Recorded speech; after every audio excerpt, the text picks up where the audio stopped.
Selon l'opinion ardemment soutenue par l'un des deux camps, l'histoire avait véritablement commencé la nuit du 4 juin 1894 au 21 Albemarle Street à Londres, c'est-à-dire au siège de la Royal Institution.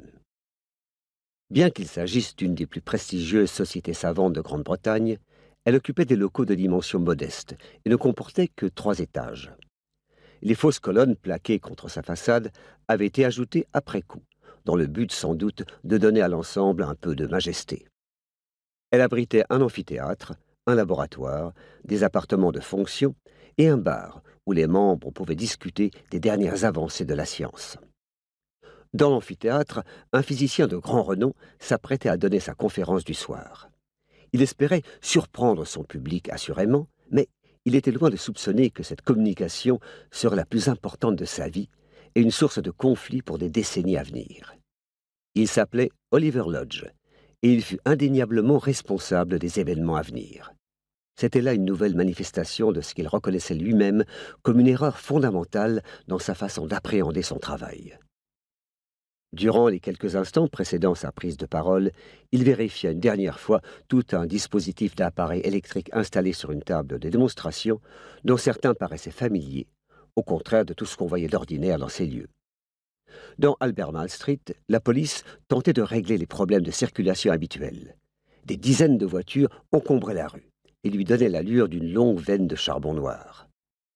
Alors que dans le quartier environnant de Mayfair, l'air embaumait le tilleul et le riche parfum capiteux des fleurs de serre, ici, la rue empestait l'urine et le crottin, malgré les efforts déployés par un bataillon de jeunes employés municipaux vêtus de chemises rouges qui se frayaient un chemin entre les chevaux pour ramasser les déjections malvenues. Des sergents de ville invitaient les cochers à quitter rapidement les lieux après avoir déposé leurs passagers. Les hommes étaient vêtus d'habits noirs, les femmes de longues robes strictes.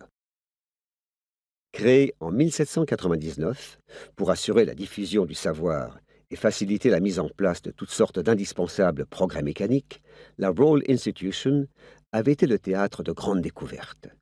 Dans ses laboratoires, Humphrey Davy avait isolé le sodium et le potassium, puis inventé la lampe de sûreté pour les mineurs qui porte son nom. Michael Faraday avait découvert l'induction électromagnétique, le phénomène qui permet à l'électricité produite dans un circuit de passer dans un autre, le conducteur. Les communications présentées au sein de cette institution, les conférences du vendredi soir, furent bientôt si courues et la circulation à proximité devint si chaotique que les autorités durent faire d'Albemarle Street la première rue à sens unique de la capitale. Lodge était professeur de physique au Nouvel University College de Liverpool, où on lui avait aménagé un laboratoire dans une ancienne cellule capitonnée d'asile psychiatrique.